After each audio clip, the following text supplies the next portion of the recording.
Salah satu aulia bermimpi bertemu Nabi Shallallahu Alaihi Wasallam dan beliau mengatakan dalam mimpinya kepada Nabi, ya Rasulullah, hadithni bi hadithin, tolong beri saya hadis yang belum pernah kau ucapkan. Bismillahirrahmanirrahim. Assalamualaikum warahmatullahi wabarakatuh. Alhamdulillah wassalatu wassalamu ala Rasulillah. Allahumma sholli ala Muhammad wa ala ali Muhammad. Alhamdulillah kita bertemu kembali di channel Cahaya Hidayah. Nah, teman-teman semuanya, jadi di video kali ini saya akan mengomentari yaitu tentang perkataan Habib ataupun Ustadz. Jadi beliau mengatakan ada seorang wali yang bermimpi bertemu Nabi Shallallahu Alaihi Wasallam. Kemudian wali tersebut meminta 3 hadis Nabi Shallallahu Alaihi Wasallam. Nah, teman-teman semuanya, kita langsung aja simak videonya. Salah satu aulia bermimpi bertemu Nabi Shallallahu Alaihi Wasallam dan beliau mengatakan dalam mimpinya kepada Nabi, ya Rasulullah, hadithni bi hadithin, tolong beri saya hadis yang belum pernah kau ucapkan. Artinya tidak ada di kutubul hadis. Maka Nabi Shallallahu Alaihi Wasallam memberikan 3 hadis. Pertama, siapa man kana subha fi jaybih, siapa yang tasbih ada di kantongnya, yuktabu minal musabbihin wa illam yusabbih, maka dia dihitung oleh Allah sebagai orang yang selalu bertasbih, selalu berzikir walaupun dia tidak berzikir. Itu penting ya, tasbih selalu ada di saku kita, maka kita dihitung sebagai orang yang selalu berzikir kepada Allah. Yang kedua ya, madama ta'mul gahwa fihi ahadin, selama rasa kopi ada di mulut seseorang, maka malaikat memintakan ampun untuk dia. Malaikat memintakan ampun kepada seseorang selama rasa kopi ada di mulutnya. Nah, teman-teman semuanya, ini pernah saya mendengar ya tentang hadis kopi ya. Masya Allah ya. Dan ini adalah tidak ada dalam hadis Bukhari maupun Muslim. Ini hadis dari mimpi ya. Ternyata hadis dari mimpi. Nah, saya kira itu dulu memang ada hadis ya, walaupun hadis itu dhaif ataupun apa gitu ya. Ternyata saya baru tahu bahwa hadis tentang kopi itu dalilnya itu dari mimpi. Nah, teman-teman semuanya, mari kita simak kembali ya. Kenapa? Karena kopi bisa membuat orang lebih semangat ibadah, menghilangkan ngantuk, kuat. Bahkan saya dengar kopi, nggak tahu benar atau tidak ini dari saudara kita Imam, bisa sebagai obat kolesterol. Allah alam, perlu dilihat lagi ini. Banyak manfaat kopi. Yang ketiga, wugufuka baina yaday arif atau wali lillah, kamu hadir duduk di samping aulia kahal bisyah, sangat sekejap sekali seperti orang merah susu kambing, singkat, lebih afdal daripada kita ibadah sampai terpotong-potong. Nah, teman-teman semuanya, itulah 3 hadis yang didapat oleh aulia tersebut, yaitu mimpi bertemu Nabi Shallallahu Alaihi Wasallam, kemudian meminta hadis, dan Nabi Shallallahu Alaihi Wasallam memberikan 3 hadis.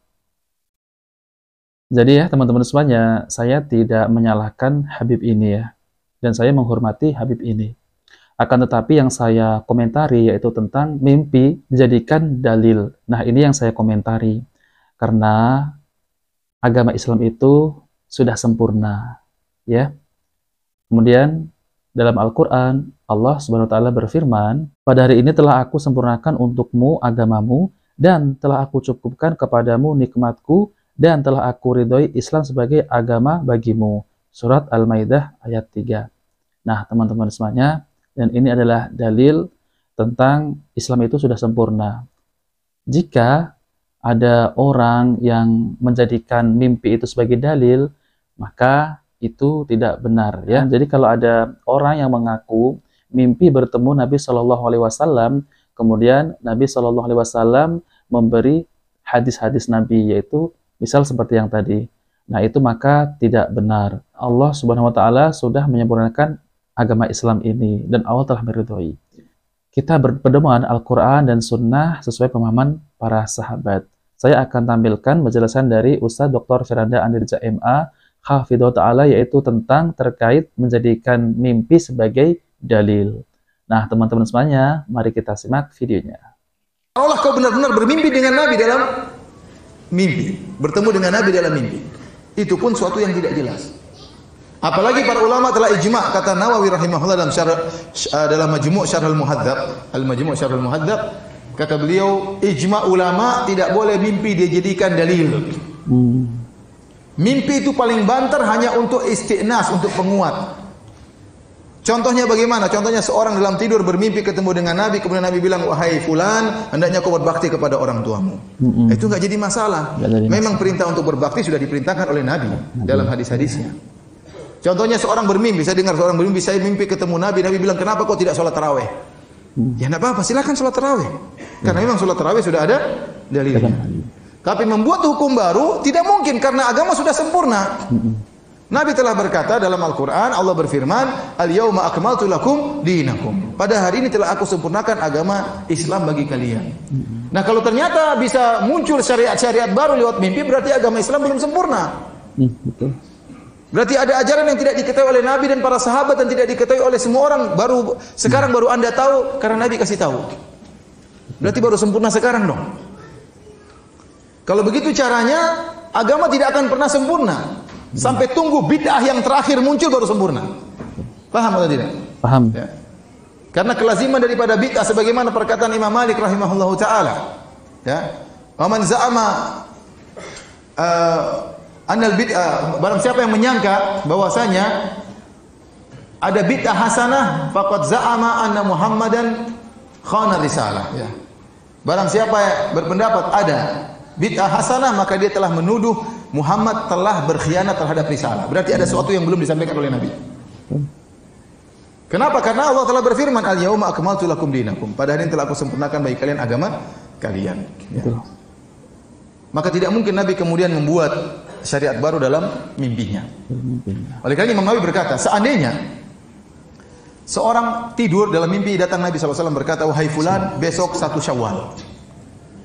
Kata Imam Nawawi, tidak boleh dia percaya dengan mimpi tersebut. Besok dia tetap harus lihat hilal. Karena yang nyuruh lihat hilal juga siapa?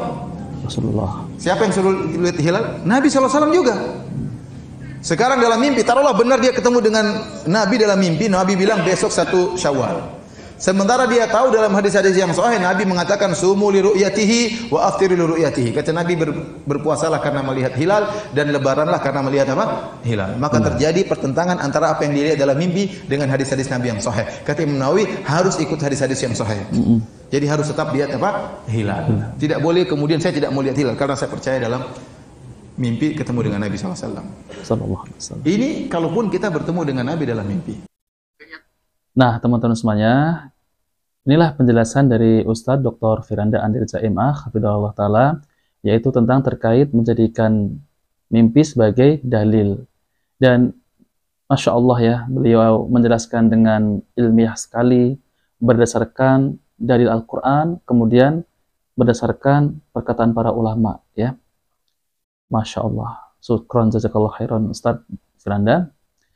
Nah, teman-teman semuanya, jadi tentang masalah tadi yang Habib katakan ya, yaitu ada seorang wali ya yang mimpi bertemu Nabi SAW, kemudian meminta hadis, kemudian Nabi SAW memberi 3 hadis. Nah, yang saya akan komentari adalah ini ya. Dulu saya kira hadis kopi ini, saya kira itu dulu ada hadisnya. Ternyata ya saya mendengar sendiri dari cerita dari Habib tadi itu ternyata hadisnya dari mimpi ya. Jadi dari mimpi. Dan saya pun kaget ya kalau mendengar ternyata hadis dari mimpi, kirain hadis palsu ataupun maudhu gitu ya. Nah, teman-teman semuanya, jadi saya akan jelaskan sedikit ya tambahannya, yaitu kaidah-kaidah tentang mimpi. Kaidah pertama, mimpi tidak memiliki pengaruh terhadap syariat agama ya, teman-teman ya. Jadi harus digarisbawahi, yaitu mimpi tidak memiliki pengaruh terhadap syariat agama. Karena syariat bersumber dari dalil dan hukum yang dihasilkan dari dalil, ya. Sedangkan mimpi tidak memiliki pengaruh pada syariat dan tidak dijadikan sumber adanya suatu hukum fikih. Apabila ada mimpi yang sejalan dengan beberapa syariat yang sudah ada, maka landasan mengamalkan syariat tersebut adalah dalil atau hasil ijtihad ulama yang berlandaskan dalil syariat, itu bukan dilandaskan kepada mimpi. Nah, seperti yang Ustadz Firanda tadi sampaikan, yaitu apabila kita bermimpi, kemudian ada yang ngasih tahu, kamu sholat 5 waktu ya, gitu. Nah, itu sudah ada dalilnya. Kemudian, kamu itu harus berbakti kepada orang tua, ya, itu sejalan dengan dalil ya, karena itu ada dalilnya. Jadi, kita berpegang kepada dalil, bukan kepada mimpi. Nah, seperti itu ya. Kemudian kaidah kedua, mimpi yang benar tidak akan menyelisihi syariat. Sehingga ketika seseorang bermimpi yang mengandung penyelisihan terhadap syariat, maka mimpi tersebut tidak dianggap sama sekali ya. Walaupun ia mengaku-ngaku perihal sesuatu ataupun mengaku didatangi oleh siapapun, bahkan Nabi Shallallahu Alaihi Wasallam. Perlu kita ketahui bahwa setan sering mengganggu orang-orang soleh. Oleh karena itu, syariat ini adalah penengah untuk segala macam tingkah laku, yaitu tingkah laku manusia, baik itu dalam kondisi sadar ataupun tertidur. Ya, benar ya, karena setan itu bisa masuk ke dalam mimpi ya. Kemudian kaidah yang ketiga, wajib berhati-hati jika ada orang yang mengaku ahli menerjemahkan mimpi ya.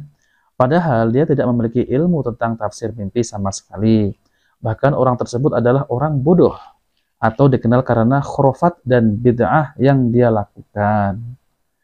Dan kemudian kaidah yang keempat, tidak berlebih-lebihan dalam masalah takwil mimpi, sehingga menanyakan makna dan arti mimpi dari semua mimpinya di malam hari. Tidak boleh juga menghabiskan waktu untuk mengirimkan pesan di media sosial atau menyebarkan tafsir mimpi seseorang ke seluruh grup yang dia ikuti, karena semua itu termasuk menyia-nyiakan waktu.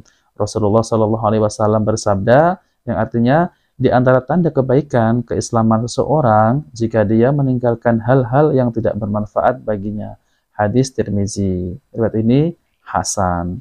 Nah, teman-teman semuanya, itulah penjelasan dari Ustadz Dr. Firanda Andrija MA dan penambahan dari saya pribadi. Nah, teman-teman semuanya, jadi jangan jadikan mimpi itu sebagai dalil ya. Kita sudah ada dalil ya, yaitu dari Nabi Shallallahu Alaihi Wasallam. Para ulama sudah mengumpulkan dalil-dalil yang sahih ataupun dalil-dalil yang dhaif, semua sudah ada. Jadi kita mengikuti dalil-dalil yang sahih itu sudah ada. Jadi jangan kita mengikuti dalil dari mimpi, apalagi tentang sebagai tadi ya, ada 3 dalil ya. Masya Allah ya, ada 3 dalil Nabi SAW menyampaikan dalam mimpi, dan itu tidak benar. Nah, teman-teman semuanya, jika video ini bermanfaat, jangan lupa like dan subscribe di channel Cahaya Hidayah. Wabillahi taufiq wal hidayah. Wassalamualaikum warahmatullahi wabarakatuh.